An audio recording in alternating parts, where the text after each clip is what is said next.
capping rail off a few months ago, and we filled all of the holes with thickened epoxy, and since then I was able to buff and polish the gel coat.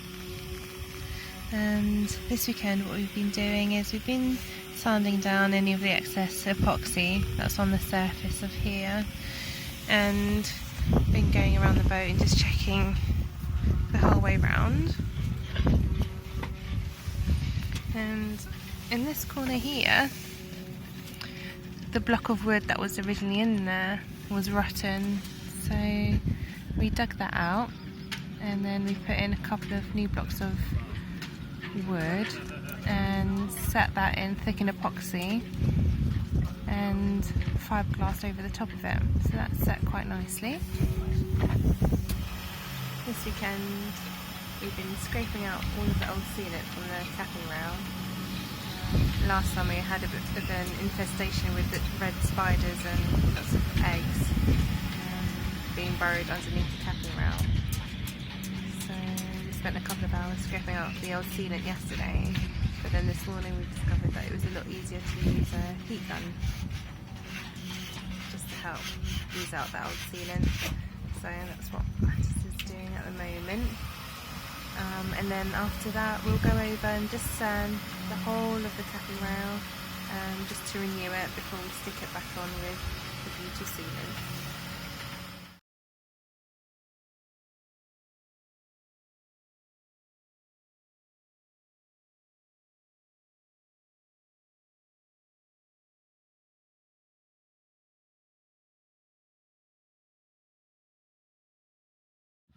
How are you doing, Mattis? Yeah, not too bad. 3/4 of the way there. Cleaning out. Yeah. And then ready in a couple of hours.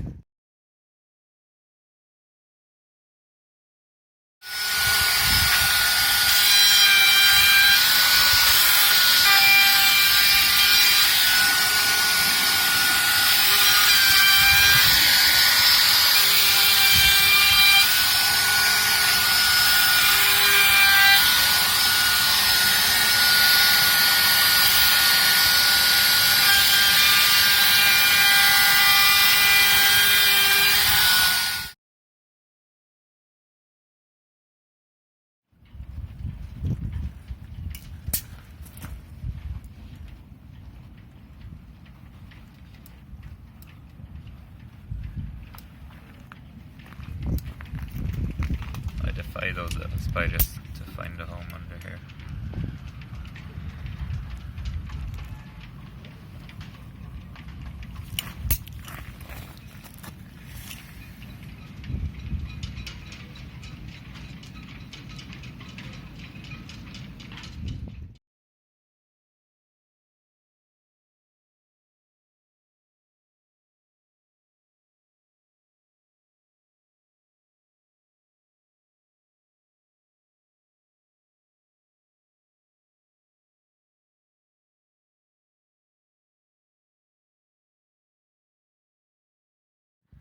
We just got the capping rail on the starboard side.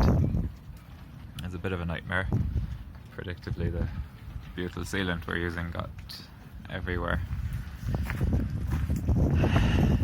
And I managed to drill out through the top sides, drilling for one of the holes. But I think it'll be okay once we've it cleaned up. And now we're just gearing up to fasten down the second one. So we've got the channel full of butyl sealant. Mo is going to go up with the forward hood end. It's going to go up to the bow, and then I'll follow her up and rest the aft end on our plank, and then I'll go forward, drive in some screws, and then we'll work our way back. Less and I mess, think, hopefully. yeah. You ready? I'm ready. Alright.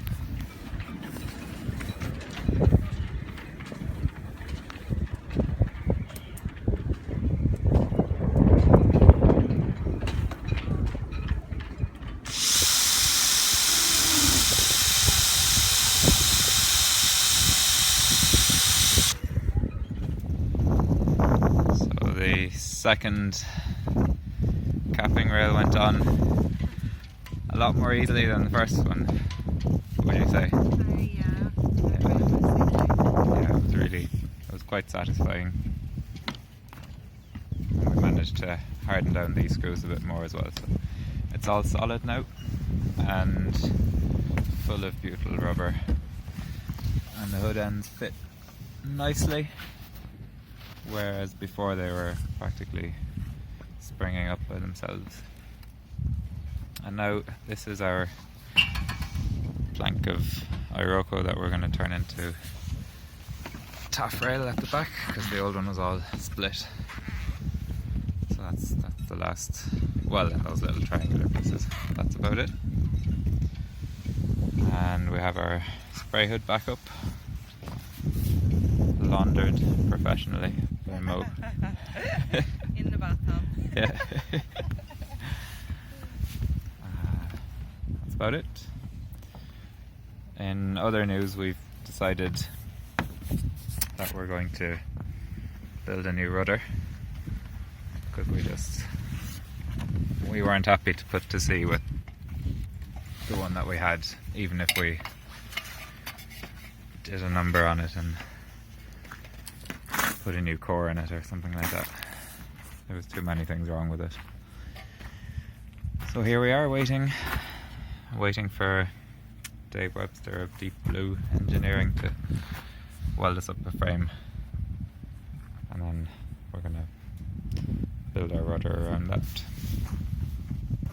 We have a cutlass bearing and our propeller is on the way as well, so slowly getting there. What are you up to there, Mo? Well, I put some blue tape on the gel coat. Why did you do that? A while ago, probably about a month or so ago, Yeah. And I had the idea of anti-fouling the hull. Was it a bit premature? Yeah, a little bit premature. Probably 2 months premature. So I took the tape off, but half of it is still stuck to the sticky side of the tape still stuck to the hull. So Oh, okay. just trying to see if it will come off with some acetone, just to see.